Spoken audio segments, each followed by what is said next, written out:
Ef við kannski byrjaði að fara eins yfir Janusarverkefnið og svona, við höfum nú pínlítið þurft að taka tillit til aðstæðna vegna COVID. Hvað geturðu sagt mér, það alveg sérstaklega góð þátttaka í Grindavík, ekki rétt? Jú, þetta byrjaði alveg rosalega vel og þau eru alveg haussa hvað margir vildu vera með og skal ég þið segja en ég held að COVID hafi sett svolítið strik í reikningin. Ég held að einhverjir hafi dottið út vegna þess og svo kannski bara öðrum ástæðum líka. En fyrir mig að þá fannst mér þetta bara rosalega fínt að fá þetta þó að ég og margir fleiri séum svona kannski meðvituð að hreyfa okkur að þá er þetta svo allt annað og miklu meira og tekur á miklu fleiri hlutum heldur maður gerir sér grein fyrir að maður þarf að gera.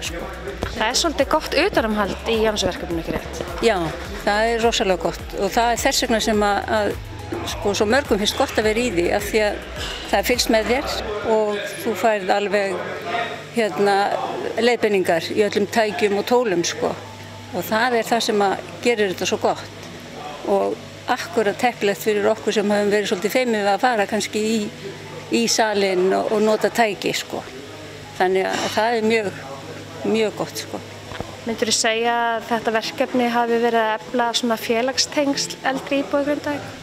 Já, það kemur alveg inn á það líka En aftur á COVID, þá er það bara hlutur sem er að skemma aftur og aftur vegna þess að það þarf alltaf að vera að fækka, að reyna að hafa færri tímum og svona.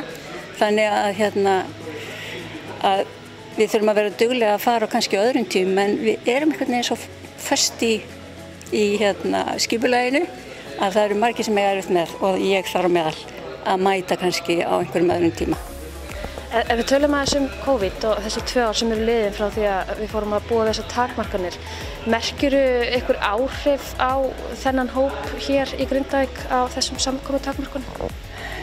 Það er nefnilega svolítið erfitt að segja það vegna sem maður hittir ekki fólk kannski fyrir utan þetta og það er svo margir sem ekki eru þarna. Þannig að ég ger alveg fastlega ráð fyrir því að ég finn fyrir því. Ef ég væri ekki til dæmis í þessu verkefni þá er ég ekkert viss að maður væri svona hress eins og maður er í dag. Ég finnst það hafa lyft okkur ábyggilega mörgum upp að vera í því. En COVID hefur náttúrulega bara slökkt á félagsstarfinu í rauninni.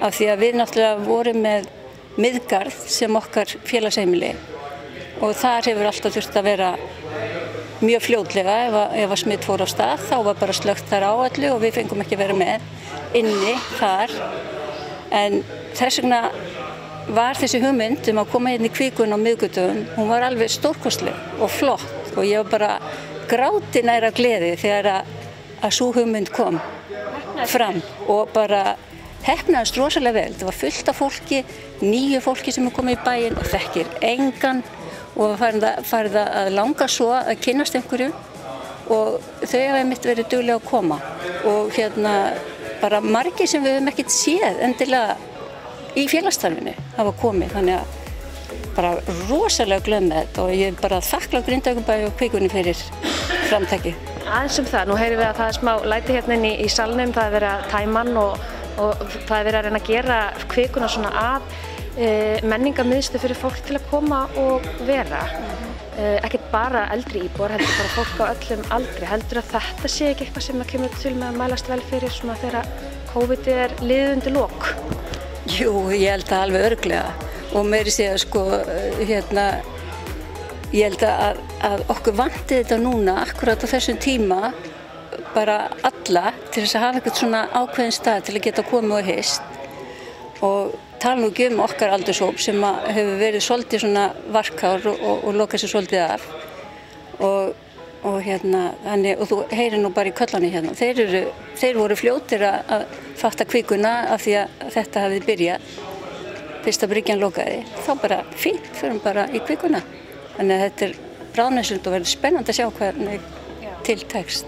Því að maður nú manns gaman og það breytist ekkert þó svo að maður eldist, þannig að þú sér fyrir þér að hér geti verið bara samkomustaður fyrir fólk á öllum aldri í Grindavík. Já, það held ég. Ég ætla að vona það minnst óvasti. Vegna þess að húsið gefur tækifæri til að gera alls konar, sko. Þannig að á meðan að þetta ástand ríkir að þá held ég að við förum að leita frekar, sko, við einhvern veginn reiknum ekkert með kvikunni þegar við vorum alltaf að velta fyrir okkur húsnæði í staðinn fyrir miðgar, sko. Það var alltaf, hvert getum við farið, hvað eigum við að vera? Við þurfum að borga fyrir alla aðra aðstöðu og svona, þannig að þetta var orðið mjög dauft en Guði sé lof fyrir kvikuna. Hjálpaði að færa sýninguna upp og fá hana stóra saman? Já, það hlýtur að vera, eða bara við hefðum svo sem alveg geta verið uppi, það lyfta og allt, en ég meina bara húsnæðið, það er bara það sem okkur vantaði. Talandi að öðru húsnæði, af því að nú hefur það verið í pípunum í langan tíma að fá félagsaðstöðu fyrir eldri borgara og það núna komið á borðið. Já. Hvernig þetta eitthvað sem þið hafið beðið lengi eftir?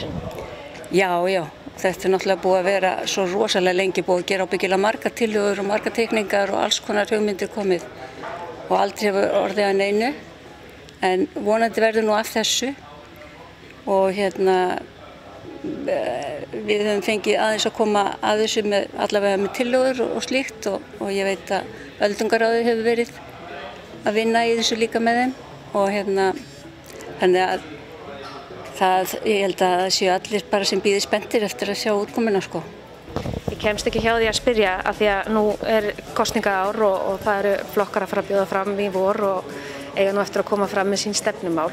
Hvað myndirðu segja að væri svona helsta, hvað var þennan málaflokk? Nú hafa yfirleitt allir flokkar komið með kosningaloforð sem að snúa málum eldri borgara. Hvað að þínu mati svona brýnast? Svona svo við kannski gefum einhverjum hint út í kosmosið. Já, við eigum alveg langan óskalista, þannig að það vantar ekki. En þetta er náttúrulega bara byrjunin að fá þessa teikningu af þessu og síðan byggingu vonandi og allt klárt.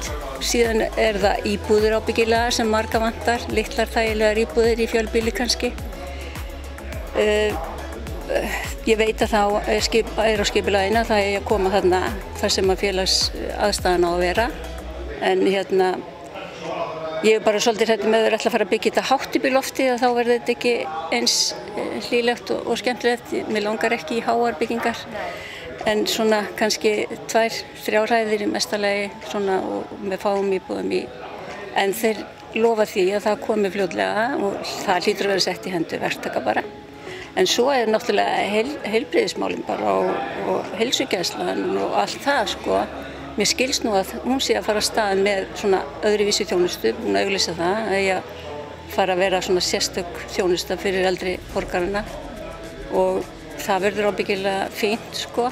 Hvernig fyrirgefandi, er það þá einhver þjónusta sem verður þá færð upp í Víðihlíð eða hvernig virkar svo sérstaka þjónusta? Nei, það er það sem við erum alltaf að tala um að heilsugæslan eigi að vera fyrsta stoppustöð þegar að fólk eitthvað kemur upp á, ekki að fara til sérfræðinga strax eða eitthvað slíkt. Og það verður gerður einhver rammi utanum eldra fólkið, skils mér, en þetta er ekki alveg komið í fastar skorður held ég ennþá og eftir að kynna mér það betur. En allavega verður það þannig að fólk ég veit ekki hvort það verður betri aðgengi eða hvað, að læknum eða slíkt fyrir þennan aldurshóp eða hvað, en allavega vonum við það. Aðeins að lokum, Matti, varðandi svona félag eldri íbúa í Grindavík, myndirðu segja, af því að þú ert nú formaður félags eldri borgara, eru langflestir eldri íbúar í félaginu eða myndirðu vilja fá fleiri til liðs við ykkur og hvernig virkar svoleiðis? Já, við vildum alveg gjarna fá fleiri vegna þess að við erum, sko ég veit að við erum 300 í félaginu og það helst svona nokkuð jafnt sem er hverfa og flytja burt og flytja í sumarlandi og svo er bara aðri sem að koma nýjir inn og svona og fólk eldist, þannig að við tökum við 60+ inn og það væri gaman að sjá fleiri á þeim aldri koma inn vegna þess að það er ágætt þó að sé kannski ekki mikið í starfseminni á meðan það er að vinna að kynnast bara því ég fann það að ég var ekki búin að því þegar ég gekk inn og var fljótt sett inn sem formaður, þannig að ég held að það sé rosalega gott en Ég held að við séum bara á milli 400 og 500 á þessum aldri hérna, eða meira á þessum aldri. Nú má ekki skoða neitt út af persónuvernd, þannig að við vitum ekki einu sinni lengur hvað eru margir sem eru komnir á þennan aldur. En hérna, við segjum velkomin við alla sem vilja koma inn, sko. Eitthvað sem nýkomið til Grindavíkur, þekkir engan, veit ekki hvernig hann á að bera sig að, hvernig gengur hann í Félag eldri borgara í Grindavík? Hann hefur samband við mig og það er Facebook síða hjá okkur sem heitir FEB Grindavík og hérna þar eru upplýsingar okkur, en svo bara að spyrja vegna þess að ég held að sko minnstu bæjarskrifstofan veit hvar við erum og hver við erum og svona þannig og flestir vita það ef að fólk alveg ókunnugt sko, að spyrja bara einhvern íbúa. Að vita því að kvikan verður opin hér alltaf 11 til 11:30 og þar boðið upp á kaffi og kleinur. Finnst mér bara alveg frábært og ég vil að helst sem flestir fara að koma þegar að við megum koma saman og út frá því vinnst svo margt og okkur langar til þess að nýta þetta kannski svona einu sinni í mánuði að fá gest eða eitthvað sem að getur frætt okkur eitthvað eða sagt okkur hérna frá einhverju skemmtilegu sem að hefur komið upp á eða eitthvað. Það getur verið félagar, það getur verið einhverjir aðrir og bara svona, já, reyna að koma og vera með. Það er málið. Leið inn í það jafnvel líka í gegnum Janúsarverkefnið. Það átti að vera kynningafundur í síðustu viku. Vonandi styttist í að vera hægt að hóa fólki saman. Það er þá væntanlega að hvetja sem flesta til að ganga til liðs við það verkefni. Já, og ég myndi alveg hvetja alla sko, sem eru komnir á þennan aldur 65+, bara að dempa sér vegna þess að þetta gefur manni svona púst sem að mörgum vantar og bara þú fyllist á sjálfstrausti og finnur hvað hægt að gera og hvað þetta fljótt að segja til sín og gera það gott. Sko. Gleymir stundum oft bara svona í lokin að andleg og líkamleg líðan og heilsa helst svolítið í hendur. Þannig að þetta væntanlega lyftir andlegu heilsuna aðeins og hærra plan að hitta fólk og sem kannski hefur jákvæð áhrif á líkamlega heilsu. Já, alveg tvímælalaust. Það er bara heilmikið sko og bara það að fara út í göngutúr í ferskalofti, það er bara upplyfting út af fyrir sig sko. Ótrúlega gott. Smjörn er besta gæðlyfið. Já.